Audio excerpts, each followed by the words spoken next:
Hi, I'm Crystal, the parenting coach. Parenting is a thing that some of us just expected to know how to do. It's not like other areas of your life where you go to school and get taught, get on-the-job training, or have mentors to help you. But now you can get that help here. I believe that your relationship with your children is one of the most important aspects of your life and the best way that you can make a positive impact on the world and on the future. I've made parental relationships my life study, and I use life coaching tools, emotional wellness tools, and connection-based parenting to build amazing relationships between parents and their children. If you want an even better relationship with your child, this podcast will help you. Take my parenting quiz at the link in the show notes. Once we know what your parenting style is, we will send some tips tailored to you and a roadmap to help you get the most out of my podcast. Hello, and welcome to today's podcast episode, Why We Need to Fiercely Protect Our Children's Childhood at All Ages. Now, I don't want this podcast episode to be like now I'm going to add these things to the list of all the things I should feel bad about and that are too heavy and that are too hard for me. But I want it to be one of connecting a few seemingly disconnected pieces. And these are the pieces. When we look at the struggles that we have in parenting, we often don't realize what the real issue is. I've done a lot of podcast episodes on that, so I'm not going to dig into that too much. But the real issue is that we have all of these subconscious beliefs that we've brought from our own childhood. And the way to change that is our own inner child healing. And so I want to really have this podcast episode focus on the intersection of those two things and why it's so important for us to be focusing on this with our kids as well. Why it's important for us to do our own inner work, our own inner child healing, and how that is the answer for us right now. And then also what we can do to protect our children and set them up hopefully a little bit better. I don't think that we're just going to heal all the things when we talk about generational trauma and generational healing. I don't think it's up to us to be like, now I'm going to heal everything that's ever happened and that's been passed down to us for generations and generations. I think that the idea is, let me do my part, whatever that is for me, whatever capacity I feel like I have to do that, whatever I'm able to do. I am very into self-compassion, very into acceptance of where I'm at, and that we really are doing our best. Even if it doesn't seem like it, even if it feels like we just had a terrible day, how could that possibly be my best? Whatever level of emotional skills or of capacity or even of community and support that you have right now probably led to whatever you feel like your not best day was.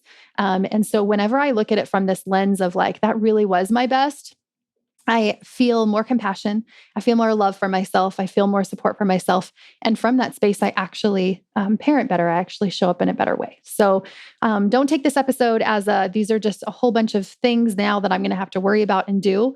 I don't want it to be filled with pressure. I want it to be hopeful and give you kind of a reason behind why childhood is so important, and especially why I think we need to protect it. And I said fiercely because I just feel like there are so many things right now that really block us from being able to access childhood in a way that we used to. I remember when I was little, I would just build forts all day. And I would I for sure played video games and I for sure watched TV also, but there was so much of time spent outdoors, so much of time building forts indoors. I just remember childhood being play. That is what I remember from my childhood the most. And maybe that was what your childhood was like. Maybe it wasn't, but I feel like nowadays with this information age that we're in, this technology age that we're in, that there's just a lot of things that can really block childhood from being childhood. So that's what we're going to dig into today.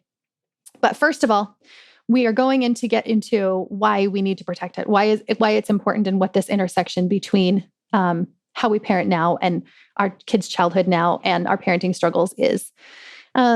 If you are looking for this kind of support and you're listening to this podcast episode, we have a program going right now called Parent School. We've already started, but you are more than welcome to join us. All of the calls are recorded and we will be going for the next couple of months. So if that feels supportive to you after you've been listening to this episode and you're like, yes, this is the work that I want to do, that is the work that we do in there. So if you don't already know this, if you've been here for a while, you probably do. If you've listened to any of my episodes over the last month, you probably do. But I believe that the key to parent in the way that we actually want, which for me is calm, confident, intuition-based, connection-based, focus on relationship, focus on attachment. That's what I think of when I think of the way that I want to parent. The key is inner child healing. And you can insert however it is that you want to parent here. If you were just in my ideal world, in my dreams, this is the kind of parent that I would want to be. whatever that is, I'm betting that the key for you is also inner child healing. Now, a lot of people are like, what is even inner child healing? What does that mean? And I will just give you a tiny little sum up of this. When we believe things or think things, we often think them on this conscious level, but our subconscious isn't always on board. So by that, I mean, I would freak out when my kids would freak out. And then I would be like, okay, what about that bothered me so much? And I would start digging and digging and digging and kind of asking my brain, like, well, why did that bother me? And like, well, what about that bothered me? And after really questioning and digging down to the root of it, I realized that there was some subconscious beliefs still stuck in there. And even though I did not logically believe them at all, I still had them kind of rooted somewhere inside of me. And these were beliefs like children should be seen and not heard, or good parents have good children who listen to them and obey them immediately, who are just quiet and do what you want them to do, basically like control, right? I had this whole kind of old, more traditional messaging in my brain still, even though I'd consciously done the work, read the books, listened to the podcast to change that, there was still some subconscious stuff there that I didn't notice was happening. And as I started to dig through these and change things and heal things, a lot of inner child healing came up. And inner child healing is, where did this belief come from? What does this mean about me? What does this bring back for me? And not necessarily specific experiences, but where is this belief underneath the belief housed inside myself? And how is it showing me? How is it showing up for my life right now? And how can I bring acceptance and compassion and empathy to myself right now and give myself what I needed back then as a child right now so that I can move forward and heal? So that's kind of what I think of as inner child healing, if that's a new term for you. But I really believe that this idea of how we want to parent, whatever that is for you and whatever that is for me, and then how I actually do parent and the dichotomy between the two, so much of this work here is inner child healing. It is allowing ourselves to process through shame and learn things like shame resiliency, how to move through it, to feel confidence on a deeper level on this more subconscious plane. Okay. I hope that made sense to you, or at least was a little bit clear. I will continue to explain it as I go. But I believe that that's it. I believe that is the answer. The answer is inner child healing. Whether you do that work with me, or if you find another coach or another modality that you feel like works well for you, that will be the work for you. It will be work that helps you dig into the darkest, deepest shame parts of your brain, of your soul, of your heart, and work through it. And it is hard work, and it is deep work, and it is grief-filled work. And it is so amazing. Also, it is like the best work also. So when we create a secure attachment with our own selves, and secure attachment is being safe, being seen, being soothed, being heard, being valued. When we have that kind of a relationship with ourselves, me with myself, parenting in the way that we want to flows much more naturally. And I'm not going to say perfectly, because it doesn't. Imperfection is part of being human, and we're constantly growing and changing. But it will flow so much more naturally. I'm going to say about 80% or more of the time. And of the times that you don't feel like you show up in the way that you want, it's much easier for you to repair and reconnect and use it as like a learning and growth opportunity for you, and sometimes for you and your child. And that our kids' behavior changes over time too. Seriously, it's like magic. When I started thinking about this intersection, I was like, I gotta tell the people. And I wrote out this email, and the email ended up being like 3 emails long. And I was like, I should just share this in a podcast, because that's a lot of information. But really, truly, I think that reparenting, inner child work is the key to being able to parent in the way that we want, and our kids' behavior changes. That what we're kind of looking for in the beginning, right? We're just like, well, I want them to be emotionally regulated. I want them to be confident. I want them to love themselves. I want them to be more peaceful. I want less sibling rivalry, like all of those things that we want that seem kind of external, kind of outside of ourselves, that we're constantly trying to change and learn mantras for, and learn new skills and tactics and techniques to use with our kids for, instead of learning all of that. Literally throw all of that away, like all of it, and just decide, like, I'm actually just going to work on me. I'm actually just going to do the work of me, which is inner child healing, reparenting work. As well, as you're listening to this, I have reparenting retreats. So if you want to come and do this work in person with me, they are fabulous. So you can check out the link in the show notes, or you can go to coachcrystal.ca/the-retreat. Okay. So what does this have to do with our children's childhood? You're like, okay, I got it. I can parent in the way that I want to parent. If I do my own inner work, it's me. But what does that have to do with our kids' childhood? Inner work has so much to do with rest and with play. When I do this work with my clients, and I've done it with couples, I've done it with individuals for years, we really lean into who we were as children, who we were before we forgot, undoing society's expectations of ourselves, letting ourselves design the life that we want, like exactly the life that we want. Let us define success, what we think success is, what we want success to be, and live in a way that feels good to our souls instead of just good to society and looks good on the outside. That is emotional health and wealth. And I think that's something that all of us want. I presume that if you're listening to this podcast, that is something that you deeply desire. When we start to do inner child healing, both rest and play are integral. And we have a very hard time doing it as productive adults. We're like, well, rest means that I'm not doing anything. Rest means that I'm lazy, or I have way too much to do. I can't allow myself to rest. Or play, like I don't even know what I enjoy playing. I don't even like playing. Like, what does play even mean? I can't even remember the last time I played. Or even like tapping into our desires. What do I want? What do I spend my time doing? What do I enjoy? What's my passion? What's my purpose? All of this comes up when we're doing inner child healing. And allowing ourselves to unlayer these layers to kind of, I think of it as like we were born onto this earth as these like tiny little perfect human souls who knew our worth, who knew our value, who knew how amazing we were.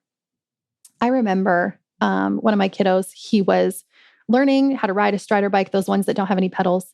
And he was doing such a good job. He was like 3 or 4 and he just like hopped on it. He just got it. And we were just like, whoa, dude, you were amazing. And he turned around and kind of just like paused before he shot off again and was like, I know. And he said it with such conviction that we knew that he knew. And I think about that often because my kids in that time frame of like 0 to 5, 6-ish really do believe that they are valued. They do believe that they are amazing. They do believe that they can literally do anything. They believe in magic, right? They're just like, I can do this. And when I grow up, I'm going to be an astronaut and I'm going to be a movie star. And like, everything is possible for them and they believe everything and they are amazing and they are fully confident. And it's just amazing to see. And that's not to say that they're not like shy or uncomfortable in certain situations or whatever, but I'm talking like at home when they're at their core and they are open and vulnerable to us, we can see that they have so much goodness and that they know their goodness and they see it. Well, over the years, our self-concept is developed in the ages of 0 to 7. So going back to that analogy of like, we have this tiny little soul, we're born, this perfect little amazing, wonderful bundle of love, who knows its worth and value and confidence and all of that. And then over the years, we start to take on these beliefs that other people give us. And we don't do it consciously. We don't do it on purpose. We're not like, well, I'm going to believe that about myself. But we do take them on, right? We take on these beliefs of like, I'm only productive for society if I like do a lot of stuff. So I got to get a lot done, or I better get good grades, or it means something about me, or I need to make a lot of money because success is, money and status and fame. And so we start taking on these beliefs from society, from people around us, from our family, from experiences that we've had. And it just layers and layers and layers and layers until we kind of forget this little soul that's under the surface that already believed that they were amazing, that already believed that they were abundant. My money manifestation coach, Jamie Berman, always says that our natural state is abundance. In our natural state, we are abundant.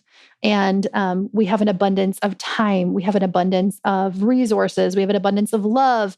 There's so many things that we are abundant in. And when we can get back to that natural state, we can remember that. So when I think of inner child healing, I think like it's just peeling off these layers.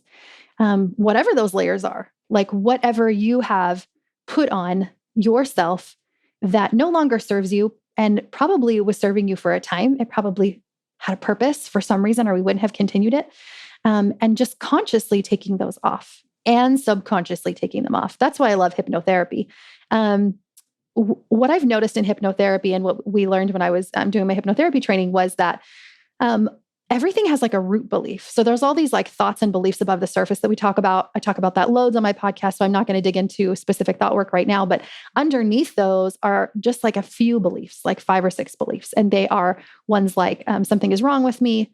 I'm not enough. I don't belong. Those kinds of like really core, deep beliefs. And those were created typically during our childhood, like those years of 0 to 7, 0 to 8, when our self-concept was being developed. Those are the times that they were given to us, but we actually took them on. They passed that part of our brain where we just kind of like listened to it and maybe debated about it and got to the part where we're like, yeah, this is a belief about me. And then we've spent our entire life creating evidence for that. And again, this is not conscious. I'm not going out and deciding I'm going to create evidence of this. This is just how it is happening. That's not to say it's true. Evidence as in my brain has decided that this is the story. So then we're going to keep, our brains love to be right. It's called the confirmation bias. So our brain's just going to keep feeding us these stories of why this is right and evidence of why this is a true belief for us. So all this to say, we have a lot of these beliefs under the surface that have been here for a long time, and hypnotherapy often goes to that deeper core. We kind of talk about a belief consciously, and then we go back to a time in the past. Sometimes it's like young adulthood, sometimes it's teenagehood. But for the most part, in my sessions, I find that people go somewhere between 0 to 8, which I think is pretty interesting, because I don't tell them like, by the way, your self-concept was developed like from 0 to 7-ish. So like, let's try to pick out a memory there. Like a memory just pops up for them. I don't guide them into what that memory is. They pick out that memory and it just pops up. It's whatever is needed. And for the most part, it is during those ages. And it's interesting to see how they came to be. That what seems kind of disconnected for them, they saw being connected. I'm thinking of one that happened one time where the core belief was something is wrong with me. And it went back to a child that was in the hospital, and she was really, really sick. And she just remembers the doctors and nurses, and then everybody was worried about her, and they were constantly talking like kind of over in the corner about whatever was happening. And she knows consciously like that it wasn't her that was creating this like sickness. But for whatever reason, the way that her little brain, right? Our little brains are so tiny and they don't have the whole picture and they don't see the whole thing, that she developed this belief of something is wrong with me. And it's as easy as that. Like it's as simple as that. I'm always surprised. I really love doing hypnotherapy because it's always surprising and eye-opening to me to see the situations that people are in that trigger these beliefs for them that might on the outside seem kind of disconnected, but that is kind of how their brain digested it. So hypnotherapy is kind of like redigesting that. It's like changing that belief at the core. That is another modality within this inner child healing. So the intersection, let's get to this intersection now. So if our children have a really good long time in childhood, and I don't mean really good as in like they have a perfect childhood, but if they have a good long time within childhood, spending time creating, spending time being able to live into that confidence, feeling supported, feeling safe, having a lot of fun, spending so much time in rest, being able to just like build things and design things and have passions and do all of that and follow their dreams during that time. My hope is that they'll have a much stronger memory of what it feels like. So when they inevitably start to do this work, because I honestly think this is just work that's always going to happen. I don't think that we can just like outmaneuver humanity and somehow have children that don't ever feel shame. They will get it. If they don't get it from you, they'll get it from church or from community or from the playground bully or like something. Like it will happen. But I love that I get to do the work to try to be that secure attachment for them and hopefully help them through as they start to learn this. So when they start to do this work, when they're adults and they go back and they start kind of working through some things that they're struggling with, my hope is that they'll have this really strong memory of childhood, of rest and of play and of peace and of confidence and of amazingness. And that it will like just really trigger this, this happiness and this joy in them so that it will be maybe a little bit easier for them to do the work that we're doing. That sometimes we have to like keep doing over and over again in different ways. Like, do you feel me? Like so many times I'm coaching someone, they're like, but I already like dealt with this a few years ago with this other situation. How could this be the belief under? It's because the beliefs are always the same under the surface. Those 5 or 6 beliefs that are underneath everything will keep coming up. So my goal is, well, if I create this good long time within childhood, hopefully they'll have this much stronger memory and hopefully it'll stay with them and it will help them to heal. Maybe it'll be a little bit more simple for their healing. So inner child healing and our own inner work is intrinsically tied to parenting. It is all the same work. I love how it intersects. I love that we can choose to protect our children's childhood by understanding that reparenting and inner child work is something that they're going to do when they age as well. And that I can help them foster this sense of confidence and the sense of childhood and the sense of rest and the sense of play in whatever ways that I can. And again, this is not a checkbox of like, I need to do all of these things and now I'm going to feel more pressure. No, no, no, no. We're doing our own inner work. That is what this work is for, is doing our inner work. Don't add more shame than you are already probably have about parenting. But think of it as like, now I can intentionally decide what to do with my children. I can intentionally make those decisions that will be best for them and their childhood in a way that does protect their childhood because I understand the why behind it. I understand why it's so important. Now that we know why it's so important to protect their childhood, and I didn't even dig into the benefits for their current emotional and mental health, which are also huge, like decreasing anxiety and depression, caring less about what their peers think of them, learning emotional regulation over time. There's so many things that happen when they're able to have more of this rest and this play and this growth and this attachment when they're little. I want to talk a little bit about what are the things that I see stealing our kids' childhood. And again, I don't love teaching from the space of like fear, like now I need to go take all of these things away. And I'll get to how do we do this in the end. But we do need to be going very consciously into this and understanding what's actually happening and not going in blind, because I think so much of the time we're doing that. If you want more help with the tech side of things and you're looking for like research and experts to talk about that, I would look at Better Screen Time on Instagram. I would also look at book_cram. My friend Kaylee, she was on a podcast episode a little while ago. And then I would also look into the book is Dr. Victoria Dunkley's book, Reset Your Child's Brain. That's another one that digs a little bit more into the research. So screens is one that we're going to talk about, but one of the reasons, and I don't just mean like smartphones, but our brain loves dopamine. It just loves it. And there are loads of things out there right now that gives us so many dopamine hits, right? Like those tiny little apps that you get on your phone and then you play like meaningless for hours. Like those are just little dopamine hits. Or we go on social media and we're like, how many likes did it get? How many views? How many comments? How many blah, blah, blah. That's like, those are constant dopamine hits. When our kids are playing games, even if they're educational games when they're little, they're all gamified. They're gamified because it gives us this dopamine hit. And so because we're getting all of these artificial dopamine hit things, it can make things difficult for us. And it can make us kind of crave more of that social media, more of that tech, more of that video games. That whole section kind of deserves its entire own episode, but I plan on more episodes about this. I'm going to have some of these people on my podcast so we can talk about it in more detail. But recently I watched a Reels from someone, I think it was a psychologist, and she said, she was talking about dopamine. Oh, it might have been Dr. Becky at Good Inside. Anyways, I can't remember, but she was talking about dopamine and she said that they're noticing that in kids, even as young as 6, that they're having a really hard time learning to read because this muscle of being able to sit through something hard and sit through it, even though you don't get an immediate hit of dopamine, even though you don't learn it right away, but I'm just going to sit and I'm just going to keep pushing through so that eventually I can learn something that's going to be effective for me. That they're noticing that that's starting to shift and that people just don't want to do that anymore, that they're having a really hard time with that because there's so many other easy dopamine hits for them.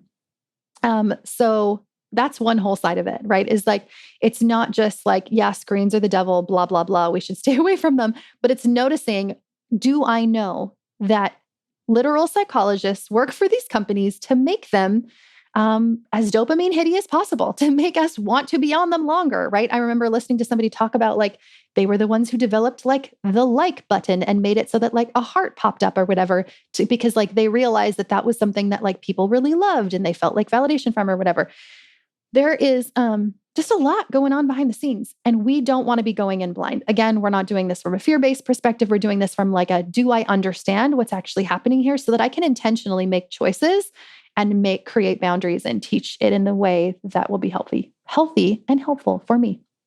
The other thing that I'll add within this kind of like screen tech realm, giving kids smartphones really young, especially access to ones that have access to just everything without a lot of parental controls or parental guidance. There was another Reels that I was watching on Instagram, again, another counselor, and she was saying that she only works with kids and specifically kids that are having struggles within digital and tech stuff.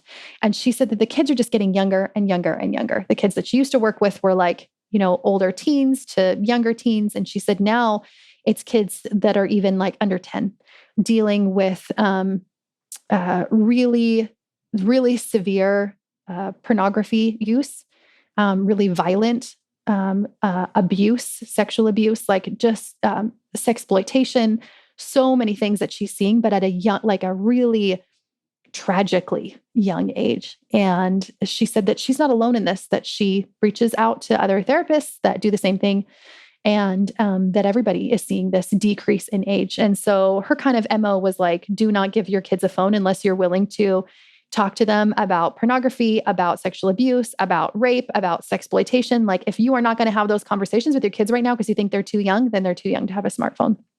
So I am not all doom and gloom about all of this. I will get to that in a minute, but we really do need to be intentional about creating our boundaries for ourselves. Another one, busy schedules. Who else has hoped that their child would be a famous Olympian or like find a cure to cancer or solve world peace, right? So we're like, oh, we got to get them in all the things because we think that early academics is like the way for them to succeed when they're older. But there's been more and more research lately that says that play is actually the way there, that like play-based learning is super good for their brains and that we don't need to be giving them all of these extracurricular activities at such a young age. I remember watching my child in swim club and they were very good, very naturally good. And I remember turning to my husband and being like, they just invited us to sign up for this team. And like, we could go like every day and we'd be in the like pool, like for hours and hours. And he was just like, wait, what? Why are we doing? Like, they're so little. I don't remember how old he was, like 4 or 5. And I was like, but like, what if he's an Olympian and we're not giving him the chance that he needs? And he was like, then he doesn't get to be an Olympian because I am not going to do that. I don't want to do that with this little kid right now. So anyways, so again, that is a very personal decision. These are all very personal decisions, but it's just opening up my mind to everything that I say yes to is a no to something else. Every single thing. So if you're choosing, I'm going to say yes to this, what are you saying no to? Is that no to rest and downtime for you or your kids? Is that no to having open hours of playtime for your kids? Is that no to spending time as a family doing other things, right? Everything is a yes. If everything is a no and a yes at the same time, right? So you just intentionally decide what is important for me for my yeses and what do I intentionally want to say no to? And going along this, like, what can we say no to? Like, look through your whole schedule, look at all of the things you're currently saying yes to and see, like, is there more open spaces of time that we can give ourselves so that we can have more time for rest and play, not only for my kids, but for me as well. I also feel like there is a lack of time in nature. And I think going on with this like really busy schedule thing, it's hard to go outdoors. It's hard to get enough time in nature. This goes also with the over techness, right? Like our kids aren't necessarily going to want to go and just hang out outside if they're like, well, the alternative is I get to stay indoors and play like the new, what is that one? Zelda TOTK or whatever, right? That's what my kids really wanted. Anyways, so it's going to be hard to shift this if it's been like that for a while, because it just kind of creates this undesire to want to do other things because it's so fun. It's so engaging for our brains to do things like video games. Okay. And I will offer too that it is tricky. And I would suggest that you find community. If you do decide like, I want to make some changes within my life, within my parenting, but like specifically within what our kids do and maybe creates a little bit more boundaries, I would suggest you definitely find a buddy. Like find a friend that's on this journey with you that you can call and just like complain about and be like, this is so hard. Why am I doing this? Why did I listen to that podcast where Crystal told me to do this? Or that you can like have somebody help support you in this journey so that you can like tag on and off with friends or whatever. And so it just doesn't feel quite as lonely because it can feel really lonely. All right. The other thing I'll say is lack of free play and also lack of risky play. And this is just like somebody else told me about this, so I can't like back up, verify this, but they were talking about how the prefrontal cortex is being developed later in young adults because it was usually in like late 20s, early 30s. And it's like being pushed back even later. And they've associated it with not having enough risky play, right? Like not doing things like climbing trees or like just the risks that we probably used to take when we were little.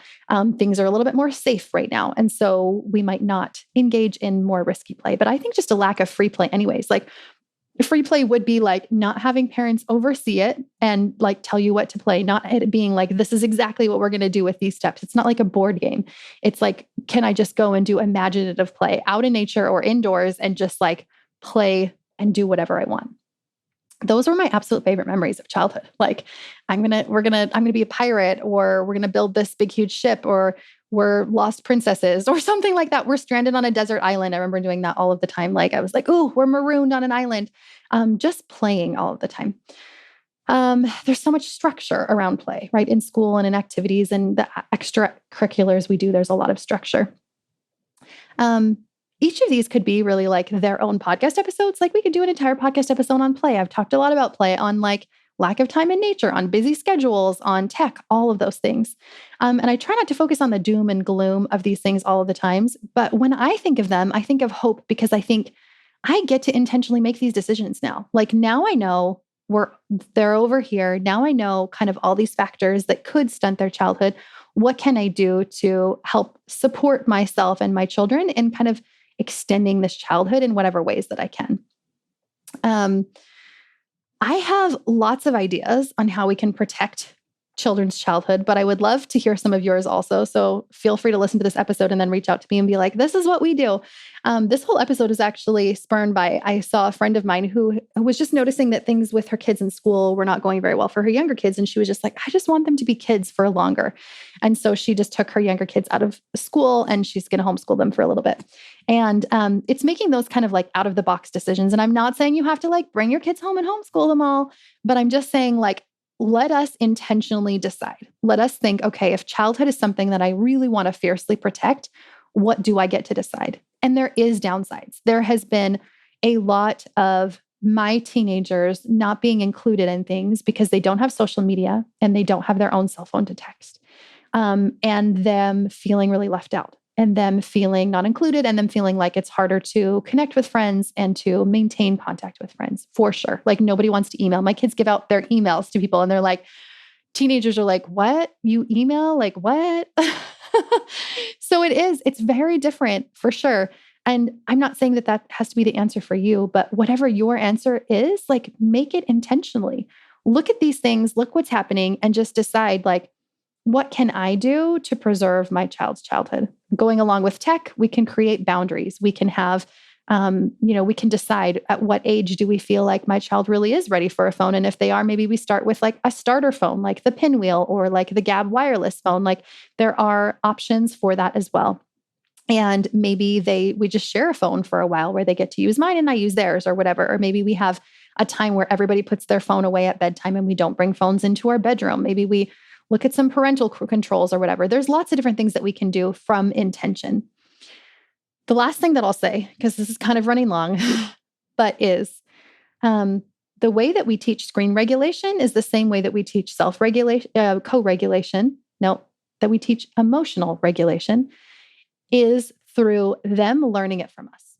And so I always go back to, like, how much rest am I getting? How much play am I getting? How much time do I spend outdoors? How much free play time am I giving myself? Is my schedule overly busy? What is my relationship with screens like? Because that is how we're going to teach all of those things as well. And so we can do the same thing with tech. I believe that we do need to teach our children how to live in a tech world. They are going to, and we don't want them just to go into it knowing nothing, but we also don't want to go all the way to the other side and be like, well, because they live in a tech world, let's give it to them when they're young, when everybody else gets it, and just like, here you go. Like, hopefully you figure it out, right? Like, we would never do that with a vehicle. We wouldn't be like, okay, well, everybody else has one and they're all 9. So we're going to give you one, even though you're 9 too, but we're not going to teach you how to use it. And we're not going to model, healthy relationships with this car or whatever. We're just going to like, let you do your own thing. So we wouldn't do that with any other big tool like that, that has dangers associated with it as well. We would like teach them how to do it. So we can do the same thing.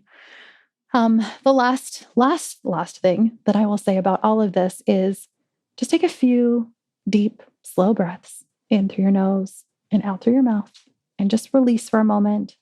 Notice if you're feeling any tension after listening to all of this. Notice if you're feeling like, oh, now there's so much more for me to do. Notice if you're feeling like there's weight on your shoulders. Notice if you're feeling anxious or worried or fearful about anything that I've talked in this episode. And if you are, do not make your decision yet. Just allow yourself some peace, allow yourself some time, allow yourself some rest, allow this to kind of stew around for a little bit. I try not to make my parenting decisions or my boundaries from a space of fear or shame. And when I notice those coming up, all I do is tell myself, I am not going to make that decision right now. I know that this is not going to be the best decision for me or for my kids, so I'm just going to wait.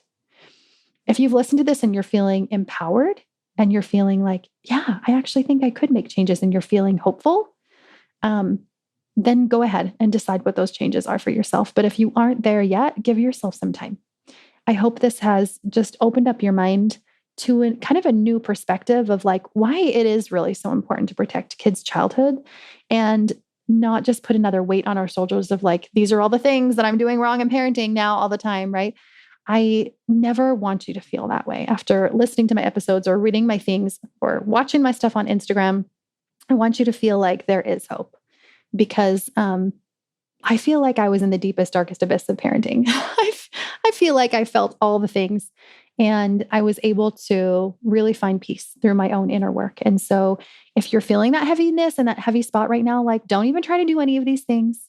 The number one goal is our own inner work. But if you feel like, I've been doing my inner work and things are going pretty solid, like, and I'm feeling pretty good about things, then like just tap into your intuition. Like, what are some things, some shifts that we could make right now? What are some compassionate boundaries that I could make, knowing that the goal is firm boundaries, loosely held. I don't remember who quoted that, but I love it. And I use it all the time. And compassion has a fierceness to it.